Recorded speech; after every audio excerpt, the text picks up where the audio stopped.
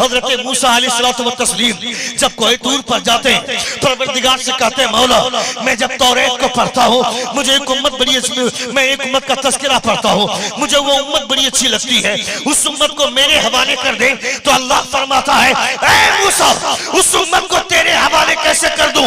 मैंने उसे किसी और के लिए नहीं अपने हबीब के लिए रखा है, अपने महबूब के लिए रखा है। अल्लाह रब्बुल इज्जत के उस पैगंबर से पूछ, हज़रत मूसा अलैहिस्सलातु व तस्लीम से आपने खूबी क्या देखी? हज़रत मूसा अलैहिस्सलातु व तस्लीम खूबियां तो बहुत बड़ी है, मगर एक खूबी जो आप बताते हैं, आप कहते हैं मैं जब तौरात को पढ़ता हूँ उसमें अल्लाह के प्यारे नबी फरमाते हैं, रसूल वक़ार का फरमान है क़यामत में तमाम नबियों में जिस तरह सबसे पहले मैं जन्नत में जाऊंगा उस तरह तमाम उम्मतियों में सबसे पहली उम्मत मेरी उम्मत जन्नत में दाखिल हो। नाराए तकबीर, नाराए रिसालत, मसलके आला हजरत, अज़मते मुस्तफा, अज़मते मुस्तफा, अज़मते मुस्तफा। 50,000 रुपए का जानवर लिया बकरीद ईद के मौके से, मोहल्ले के लोगों को ला ला कर दिखाया, देखिए 1 कुंटल माल निकलेगा इसे। बोलते हैं खाना तो आप ही को ऐसा, कोई दूसरा नहीं खाएगा, आप ही को खाना। 1 कुंटल माल निकलेगा ये आप बोलते हैं। और जब इमाम साहब आते हैं ज़बह करके चले जाते हैं, वो स्पेशल सलाम ठोकते हैं आपको ताकि इसकी तवज्जो मेरी तरफ रहे।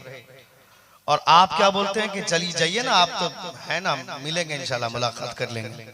साल गुजर गया, दोबारा मुलाकात नहीं हुई।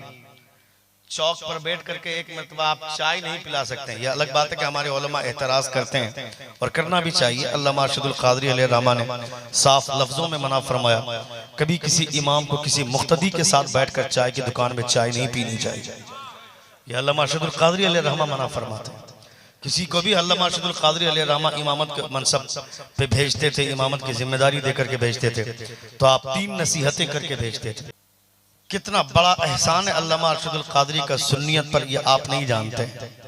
आपको जानना चाहिए, आपकी नस्लों को जानना चाहिए, आपके बच्चों को पता होना चाहिए। हमारे बच्चे 24 घंटे इधर उधर आवारा गर्दी मटर गश्ती करते हैं, मगर हमारे बच्चों को जिन चीज़ों का इल्म होना चाहिए उन चीज़ों से हमारे बच्चे नाबलद हो गए। अपने बच्चों को मुस्तफ़ा का दीन सिखाना चाहिए, मुस्तफ़ा की शरीयत समझानी चाहिए। हम अगर अपने बच्चों को जलसे के हवाले से अगर चंद बातें अपने घर में ही बैठ कर समझा दिए होते तो मेरे बच्चे सड़क पर जाकर मस्ती नहीं करते, वो यहाँ बैठ कर के हुजूर की महफिल का मजा लेते। वो जोर से बोले, जोर से बोले। नबी कौनैन सल्लल्लाहु ताला अलैहि वसल्लम के दीवाने आप, मुस्तफ़ा जान रहमत सल्लल्लाहु ताला अलैहि वसल्लम के गुलाम हैं आप। आपको मुस्तफ़ा जान रहमत सल्लल्लाहु ताला अलैहि वसल्लम की तालीमात पर नजर रखनी चाहिए, ताकि आप अपने बच्चों को बताएं। आप अपने बच्चों को बताएंगे तो आपका बच्चा बड़ा होकर के वो अपने बच्चों को बताएगा। आप अगर अपने बच्चों को नहीं सिखाएंगे तो आपका बच्चा कहां से सीखेगा। दुनिया इतनी बुरी है कि दुनिया का हर आदमी आपको बर्बाद करना चाहता है, कोई आपका फुरसाने हाल नहीं है। दुनिया में हर आदमी आपका इस्तेहसाल करना चाहता है, आपकी बर्बादी का दिन देखना चाहता है, मगर वो तन्हा आमना के लाल हैं जो सरहद पार अगर आपके लिए तड़पते हैं तो वो मुस्तफ़ा जाने रहमत है। जोर से बोले, जोर से बोले। मस्जिद से निकल करके हम पूछते हैं कि इंडिया का स्कोर क्या हुआ, धोनी ने कितना रन मारा। न धोनी हमको जानता है, न धोनी का बाप हमको जानता है, न मोहम्मद शामी जानता है, न शामी का बाप जानता है हमको। लेकिन मदीने वाले सरकार मुझे भी जानते हैं, मेरे बाप को भी जानते हैं, मेरे खानदान को भी जानते हैं। जोर से बोले, जोर से बोले। कोई नहीं जानता है हमको, कोई जाने जाना जाने, कोई जाने ना जाने, मदीने वाले सरकार हमको जानते हैं। हजरत आयशा फरमाते हैं 24 घंटे मुस्तफा अगर किसी के लिए तड़पते थे तो वो कोई दूसरे नहीं है, वो सिर्फ अपनी उम्मत के लिए ही मुस्तफा तड़पा करते थे। हुजूर सिर्फ अपनी उम्मत के लिए तड़पते थे। 24 घंटे हुजूर अपनी उम्मत के लिए परेशान रहते थे और उनकी उम्मत को मस्ती करने से फुर्सत नहीं है। हम अपनी जिंदगी को आवारा बना दी। हमने कभी 4 मसले सीखने की कोशिश नहीं की किसी आलिम के पास बैठकर। तकरीर में जलसे में भी जाते हैं तो जलसों के हवाले से हम इस कदर बेराहवी के शिकार हुए कि हम जलसों में तकरीर ही नहीं सुनना चाहते।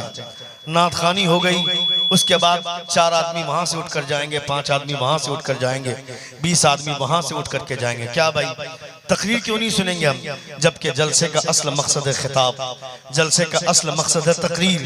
तकरीर ही नहीं सुनेंगे तो मुस्तफ़ा जान रहमत का दीन कैसे सीखेंगे, रसूल दी वक़ार सल्लल्लाहु ताला अलैहि वसल्लम की शरीयत कैसे जाने। सुन रहे हैं आप, सुन रहे हैं? कितने लोग सुन रहे? जरा हाथ उठाकर कहें या रसूल अल्लाह, और एक बार कहें या हबीब अल्लाह। अल्लामा अरशदुल क़ादरी अलैहि रहमा 3 नसीहतें करते थे जब किसी को इमामत के लिए भेजते थे। पहली नसीहत कि आप जिस मसनद पे बैठकर पढ़ाते हैं, तवज्जो, जिस बिस्तर पे आप सोते हैं उस बिस्तर पे कोई वक्त का कितना बड़ा वीआईपी आ जाए, उस बिस्तर पे कोई नहीं बैठ पाए, चाहे वो सदर हो, सेक्रेटरी हो, खजांची हो, कोई। जहां बैठकर आप बच्चों को पढ़ाते हैं वहां बैठकर कोई वीआईपी आकर के आपसे बात ना करे, वो आपके सामने बैठे, आपके गद्दे पे ना बैठे। मगर हमारे यहाँ का हाल यह है कि सदर, सेक्रेटरी, खजांची बन जाने के बाद ये अपने आप को प्रधानमंत्री से कम नहीं समझता। रात भर बीवी का पांव दबाने वाला आदमी भी सुबह आकर के इमाम से पूछता है फजर में नहीं थे, जोहर में कहां गए थे। यानी खुद अपनी बीवी के पीछे बिना वो पूछे बिना वो हटिया नहीं जाता है और इमाम को बोलता है मुझसे पूछे बगैर आप बाजार कैसे चले गए। ये हालत है, क्योंकि उनको लगता है कि हम सदर बन गए, सेक्रेटरी बन गए तो अब इमाम को अपने इशारे पर नचाएंगे। और अल्लामा अरशदुल क़ादरी अलैहि रहमा फरमाते खबरदार, वो सदर है तो अपनी जगह पे, सेक्रेटरी है तो अपनी जगह पे, मगर तुम जहां बैठकर मुस्तफा की तालीम देते हो उस जगह से बेहतर कोई जगह नहीं है। उस जगह पे सिर्फ तुम बैठने का हक रखते हो, सदर बैठने का हक नहीं रखता है। सदर होगा उसके लिए अलग से वीआईपी कुर्सी मंगा कर रखो, उसके लिए अलग से एक चौकी मंगा कर रखो, वो उस पर बैठेगा। जिस पर तुम बैठते हो वो उस पर ना बैठे। जिस तरह उसकी जगह का प्रोटोकॉल है तुम्हारी जगह का भी प्रोटोकॉल है। जब हम चंदा करने जाते हैं व्हील चेयर पे बैठकर आदमी बोलता है 500 की रसीद बनाओ और 50 तरह का मशवरा देता है, मुझे अपनी कुर्सी नहीं देता है, वो अलग से कुर्सी पर बैठाता है। मैं कहता हूँ जब उसकी कुर्सी का प्रोटोकॉल है तो ये आलिम दीन के मसलक का प्रोटोकॉल है। जोर से बोलिए, जोर से बोलिए, जोर से बोलिए। ये आलिम दीन के मसलक का प्रोटोकॉल है। यहाँ पर भी आलिम दीन बैठता है, तुम नहीं बैठ सकते हो। हजरत इमाम मोहम्मद बहुत बड़े इमाम हजरत इमाम आदम अबू हनीफा की गैर मौजूदगी में एक दिन उनकी जगह पे बैठ गए। बोलूं बोलूं, सुन रहे हैं आप? कितने लोग सुन रहे? हाथ उठाकर कहें या रसूल अल्लाह, और एक बार कहें या हबीब अल्लाह। हजरत इमाम आजम अबू हनीफा की गैर मौजूदगी में हजरत इमाम मोहम्मद बैठ गए। आजकल मदरसों का हाल ये है कि मदरसे में जब असातिज़ा पढ़ा करके उठ जाते हैं तो हमारे असातिज़ा को चाहिए कि फौरन दरसगाह में जो उस्ताद बैठ करके पढ़ाते हैं उस गद्दे को फौरन समेटवा दें। फौरन कोशिश ये होनी चाहिए। वो जगह रह जाती है, वैसे ही बच्चे उसी जगह पे आकर के मोबाइल चलाते हैं, ये अदब के खिलाफ। और ये लाइन ऐसी है, यहाँ जब तक उस्ताद की जूती नहीं सीधी की जाएगी कुछ हासिल होने वाला नहीं। यहाँ मेहनत काम कम करती है, उस्ताद का फैजान ज्यादा काम करता है। जोर से बोलिए, जोर से बोलिए। मैं आपको एक आसान सी मिसाल दूं। मैं स्कूल में बच्चे जाते हैं सुबह 6 बजे, 7 बजे, 8 बजे, 9 बजे, 10 बजे, शाम में 4 बजे स्कूल से बच्चे घर लौटते हैं। उसके बाद आकर बैग फेंका, खाना भी ठीक से नहीं खाया, फौरन ट्यूशन मास्टर आ गया। या तो वो ट्यूशन पढ़ने जाएगा कहीं पे या फिर उसके घर में ट्यूशन मास्टर आएगा। यानी बगैर ट्यूशन पढ़े वह कामयाब नहीं हो सकता है, पास नहीं हो सकता है। कभी इन उलमा से पूछना, कभी आपने अलग से कोई ट्यूशन लिया है क्या? उस्ताद ने दरसगाह में बैठकर जो पढ़ा दिया वही पढ़ाई हमारे लिए काफी हो गई। बगैर किसी के अलग से ट्यूशन किए बिना, बगैर किसी के ट्यूशन लिए हमारे उलमा कामयाब होकर दिखाते हैं और कामयाबी का ताज लेकर के दिखाते हैं और लाखों करोड़ों का मजमा हो शेर की तरह दहाड़ते हैं। मैं कहता हूँ किसी को ट्यूशन लेने की जरूरत नहीं पड़ती है। जब ये उस्ताद के फैजान का ये आलम है तो मुअल्लिम कायनात मुस्तफा के फैजान का आलम क्या होगा? नारे तकबीर, नारे रिसालत, मसलके आला हजरत, वाह जिंदाबाद। तो हजरत इमाम आजम अबू हनीफा की गैर मौजूदगी में हजरत इमाम मोहम्मद बैठ गए। उनकी जगह पे इमाम आजम उधर से तशरीफ लाए। आपने फरमाया मेरी जगह पे बैठने के लायक हो गए। हजरत इमाम मोहम्मद फरमाते हैं आपकी दुआ से हो गए। हजरत इमाम आजम अबू हनीफा फरमाते हैं तो फिर बताओ नमाज की शुरुआत फर्ज से करते हैं या सुन्नत से करते हैं? जोर से, जोर से और जोर से। नमाज की शुरुआत फर्ज से करते हैं या सुन्नत से? हजरत इमाम मोहम्मद फरमाते हैं फर्ज से। आपने फरमाया गलत। फिर आपने फरमाया कि सुन्नत से। इमाम आजम फरमाते हैं गलत। हजरत इमाम आजम कौन है जानते हैं आप? हजरत इमाम शाफी फरमाते हैं when I feel any trouble I will go to the graveyard of the Imam Azam Abu Hanifa and pray 2 rakats.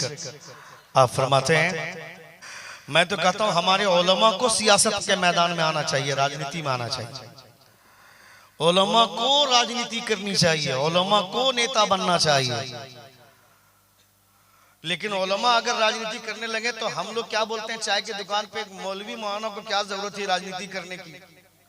इनको तो मस्जिद और मदरसे में रहना चाहिए। क्यों? तुम्हारे बाप का ठेका लिया हमने।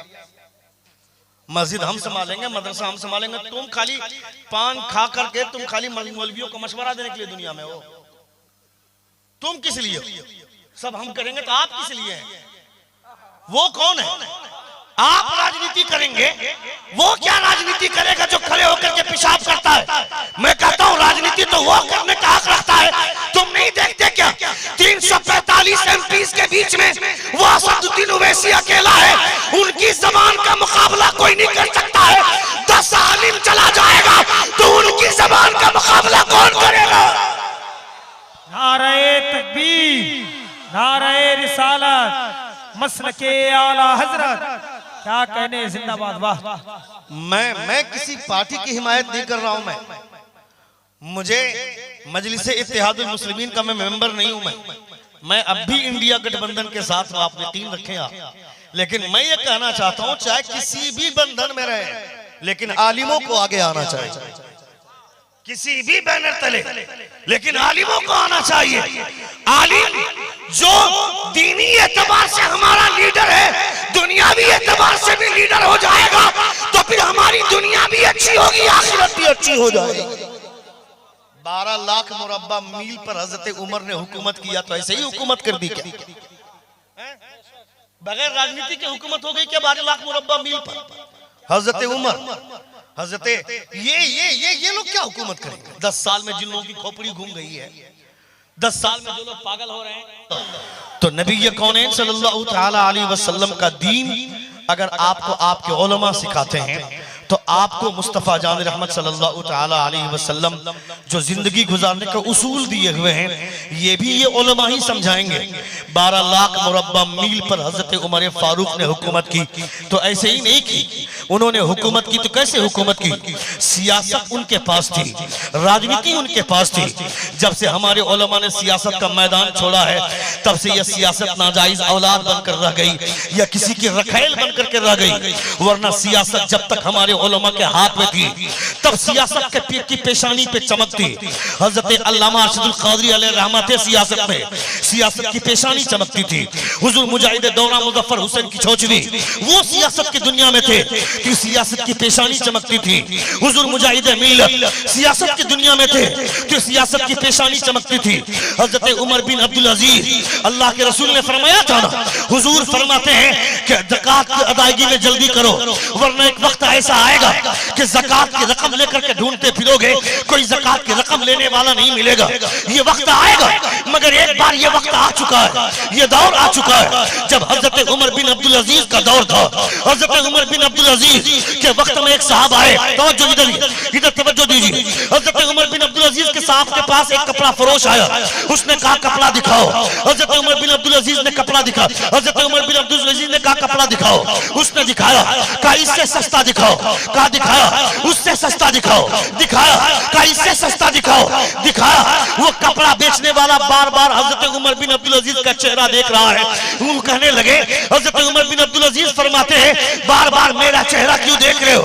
कहा देख इसलिए रहा हूं कि आज से कुछ दिनों पहले मैं आया था इसी दरवाजे पर, आप ही को मैंने कपड़ा दिया कर दिखाया था, आपसे को दिखाया था, आपने कहा इससे महंगा दिखाओ, मैंने महंगा दिखाया, आपने कहा उससे महंगा दिखाओ, मैंने महंगा दिखाया, मैंने कहा आपने कहा उससे महंगा दिखाओ, मैंने महंगा दिखाया। यानी सबसे कीमती कपड़ा आपने मुझसे खरीदा था, मगर आज सबसे सस्ता कपड़ा खरीदने के पीछे रीजन क्या है? उमर बिन अब्दुल अजीज फरमाते हैं उस वक्त मैं बादशाह नहीं था, आज मैं बादशाह हूं। आज मैं सस्ता कपड़ा पहनना चाहता हूं ताकि दुनिया वाले देखें कि जब मोहम्मद के गुलाम सस्ता कपड़ा पहनते हैं बादशाह होने के बाद भी तो हम रियाया होकर सस्ता कपड़ा पहने तो क्या हो? वाह वाह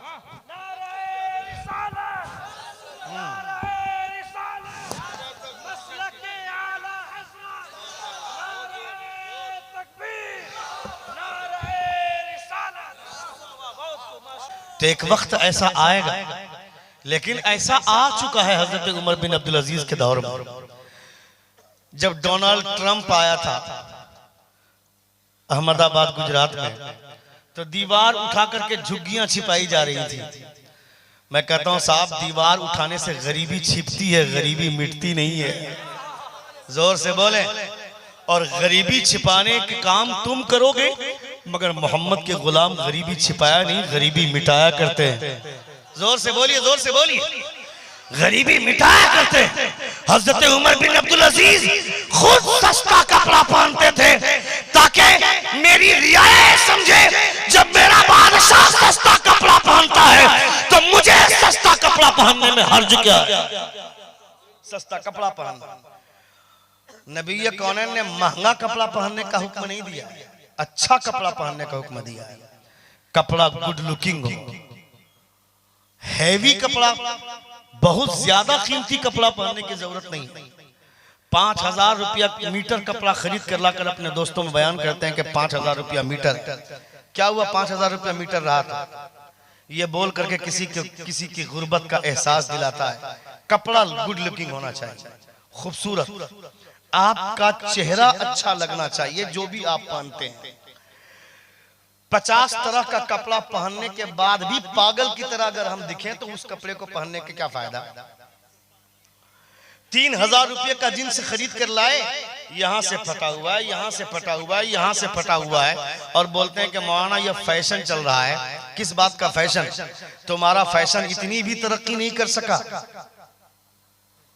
कि तरक्की करने के बाद भी वहीं आ गया जहां से मुस्तफा ने अपनी तालीम की शुरुआत की थी।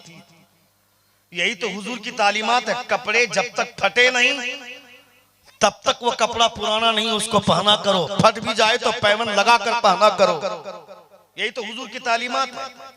तो तुम नया कपड़ा जाकर के फड़वा कर खरीद रहे हो, तो उससे बेहतर है नया कपड़ा खरीदो, उसको पहन कर फाड़ो, फिर उसको सिल कर पहनो। तो फिर तो तुम फैशन के नाम पर पहन रहे हो पुराने कपड़े, तो फैशन के नाम पर पहनोगे तो वो सिर्फ फैशन होगा, मगर हुजूर की सुन्नत समझकर पहनोगे तो कपड़ा पहन भी लोगे और मुस्तफा की सुन्नतों का सवाब भी मिल जाएगा, हुजूर की सुन्नत का सवाब भी मिलेगा। इसलिए नबी कौनैन सल्लल्लाहु तआला अलैहि वसल्लम की सुन्नतों का ख्याल ज्यादा जरूरी है। अपने बच्चों के हवाले से, अपनी तालीमात के हवाले से रसूल वक़ार सल्लल्लाहु तआला अलैहि वसल्लम के कलमा पढ़ने वालों को इन बातों का एहसास जरूरी है। एक बार जोर से कहें या रसूल अल्लाह, और एक बार कहें या हबीब अल्लाह। पहली नसीहत अल्लामा अशरुल क़ादरी अलैहि रहमा की कि अपनी कुर्सी के प्रोटोकॉल का ख्याल रखें आप। क्या मैं बोल रहा था हज़रत इमाम आदम हनीफा, बात कंप्लीट कर दी क्या मैंने? हाँ, हज़रत इमाम नमाज फर्ज से शुरू करते हैं या सुन्नत से? किससे? फर्ज से। जोर से बोलिए ना भाई, फर्ज से। हज़रत इमाम मोहम्मद ने भी यही जवाब दिया था, आपने फरमाया गलत। फिर हज़रत इमाम मोहम्मद फरमाते सुन्नत से, इमाम आदम अबू हनीफा फरमाते गलत। फिर हज़रत इमाम आदम फरमाते हैं, हज़रत इमाम मोहम्मद फरमाते फिर मैं नहीं जानता हूं, आप ही बताएं।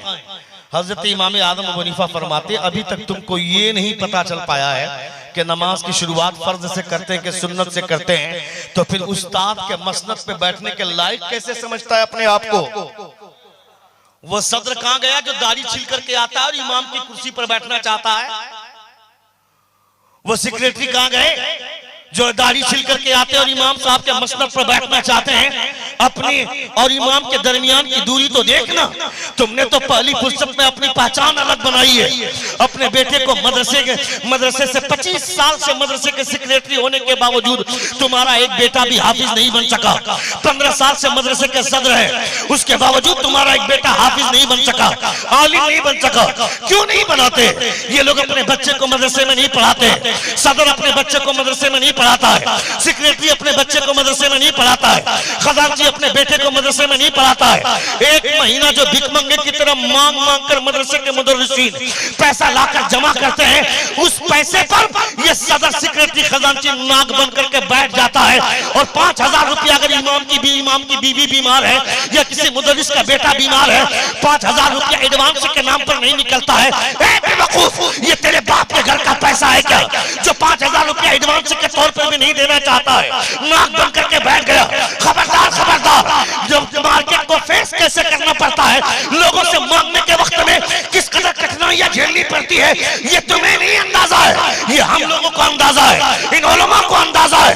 इसलिए मैं कहना चाहता हूं, तुम्हारा बेटा डॉक्टर बन गया, इंजीनियर बन गया, जो हैदराबाद में रहता है, बेंगलोर में रहता है, चेन्नई में रहता है, उसे 1 महीने की छुट्टी लेकर उसे कलकत्ता भेजो चंदा करने के लिए, फिर पता चलेगा डॉक्टर बनने के बाद चंदा करना कितना मेहनत का काम है, कितना मुश्किल है, कितनी दुश्वारियों वाला काम है। इसलिए कहना चाहता हूं, तुम्हारा बेटा डॉक्टर बन गया, इंजीनियर बन गया, प्रोफेसर बन गया, छुट्टी में आएगा, जुमे की नमाज में जाएगा, वही खड़ा होगा जहां सारे लोग खड़े होते हैं। मगर गरीब आदमी का बेटा हाफिज बनने के बाद वहां खड़ा होगा जहां मुस्तफा खड़े होते थे। जोर से बोलिए, जोर से बोलिए।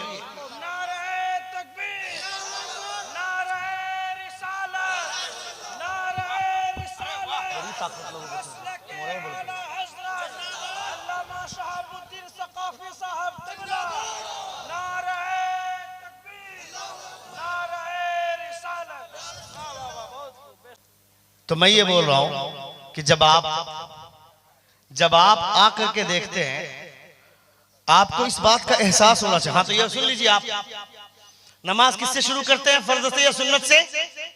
फर्ज से। कुछ लोग बोल रहे हैं सुन्नत से। हजरत इमाम आदम ने दोनों गलत कहा, दोनों गलत। फिर हजरत इमाम मोहम्मद फरमाते फिर हम नहीं जानते, आप बता दीजिए। इमाम आजम का जवाब सुनिए आप, तवज्जो इधर। इमाम आजम फरमाते हैं नमाज की शुरुआत न सिर्फ फर्ज से न सिर्फ सुन्नत से, बल्कि फर्ज और सुन्नत दोनों से। हाथ उठाना और नाफ के नीचे बांधना ये सुन्नत है। अल्लाहू बोलिए, जोर से बोलिए, जोर से बोलिए। यानी फर्द और सुन्नत। अल्लाह अकबर, या रसूल अल्लाह, अल्लाह अकबर, जिंदाबाद। नारा लगाने वाले को लोग ऐसा देखते जैसे किसी दूसरी दुनिया से आए और हंसते हैं आप उस पर। हंसिए मत। कहीं अगर नारा लगाने में मिस्टेक भी हो रहा है, लेकिन आपको अल्लाह अकबर तो ठीक बोलवा रहा है वो। जोर से बोलिए, जोर से बोलिए। उनके बोलने की वजह से आपने अल्लाह अकबर कहा, उनके बोलने की वजह से आपने या रसूल अल्लाह कहा। यह कम बड़ी बात नहीं है। अगर आज की तारीख में किसी के जबान से अल्लाह अकबर निकल जा रहा है, यही बहुत बड़ी बात। हजरत जुन्नुन मिस्री रहमतुल्लाह ताला अलैह, आप मस्जिद से लौट करके आ रहे थे, घर की तरफ जा रहे थे। देखा कि रोड के किनारे एक साहब पड़े हुए हैं शराब के नशे में। इस इलाके के लोग शराब वगैरह नहीं पीते होंगे, हमको लगता है दारू नहीं पीते होंगे, कोरेक्स से पीते होंगे। नहीं, कोरेक्स से दवा मिलनी बंद हो गई। ये भी मैंने एक जगह तकरीर में कहा कि तुम लोग कोरेक्स से इतना पीने लगे तो कोरेक्स से दवा मिलनी बंद हो गई। मजमे से लड़का उठ करके बोलता, किसने कहा हजरत के कोरेक्स से बंद हो गया? हमको पूछिए ना, हमको मालूम है। कहां कितना लीजिएगा? हमको नहीं लेना है, तुमको बंद करना है। हम लेने के लिए नहीं बोल रहे हैं। तुम्हारे बच्चे शराब पिएंगे, फिर मत किसी मुफ्ती साहब के पास आकर के बेचारगी का इलाज करवाना और आकर के बोलना कि पी लिए थे, गुस्से में तलाक दे दिए। गुस्से में तलाक होता है क्या? ये तमाशा करते हो तुम लोग आकर के दारुल इफ्ता में आकर। डबल टेबल जुर्म करता है तुम लोग। एक तो पिया, ये जुर्म है। पीने के बाद गुस्साया, ये दूसरा जुर्म है। तीसरा जुर्म बीवी को तलाक दिया। उसके बाद चौथा जुर्म आकर के बेशर्मी का मुजाहरा कर रहे हैं बोल करके। आलिम के सामने इन सब चीजों का इजहार भी जुर्म है। ये आलिम का अदब है।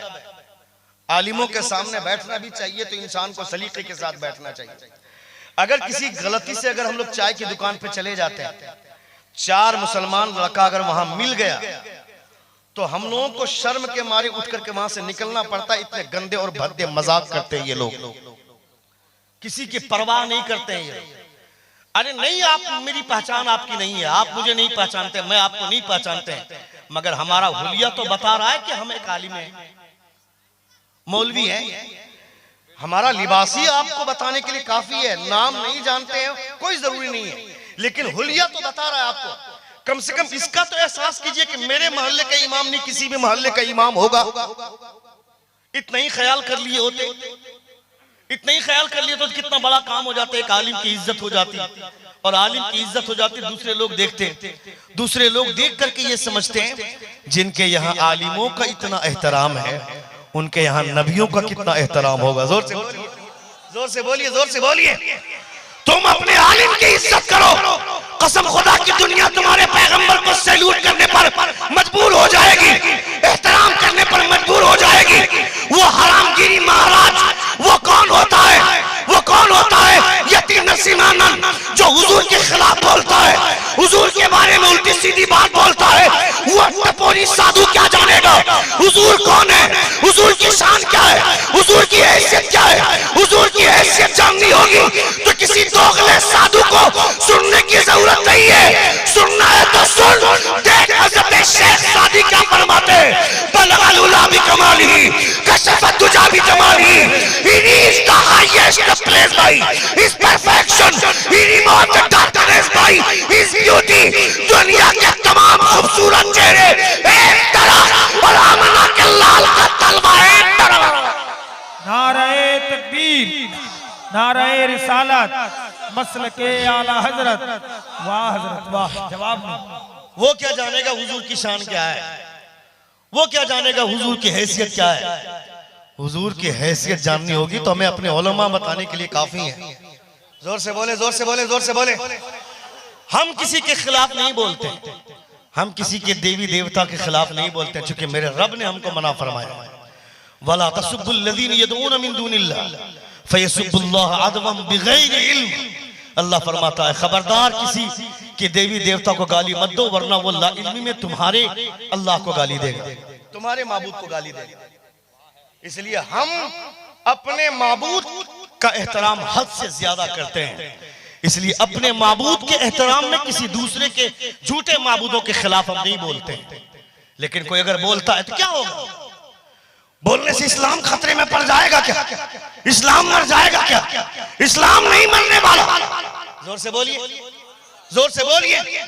इस्लाम मरने वाला नहीं है, इस्लाम मिटने वाला नहीं है। इस्लाम की फितरत में कुदरत ने लचक दी है, जितना ही दबाओगे उतना ही ये उभरेगा। हिंदुस्तान के तमाम मुसलमानों को मार दो, फिर भी इस्लाम जिंदा रहेगा। तुमने नहीं देखा क्या रांची की सड़कों पर जब जुलूस निकला था आरएसएस के लिबास में, वो आरएसएस का बलुआ जो पुलिस की वर्दी में था, बंदूक उठाई, गोली चलाई, मुदस्सिर नाम के लड़के की सर पे गोली लगी। वो मुदस्सिर नाम का लड़का दुनिया से चला गया, मगर मैंने उसकी माँ का वीडियो देखा। उसकी माँ सीना ठोक कर बोलती है, मेरा बेटा चला गया तो क्या हुआ? इस्लाम जिंदाबाद था, इस्लाम जिंदाबाद है और क़यामत तक इस्लाम जिंदाबाद रहेगा। वाह वाह वाह, जिंदाबाद जिंदाबाद, वाह। इस्लाम जिंदाबाद था। जोर से बोलिए, जोर से बोलिए। इस्लाम जिंदाबाद था, इस्लाम जिंदाबाद है और क़यामत तक इस्लाम जिंदाबाद रहेगा। इस्लाम की वजह से, इस्लाम हमारी वजह से नहीं है, ये भूल भी मत कीजिएगा सोचने की।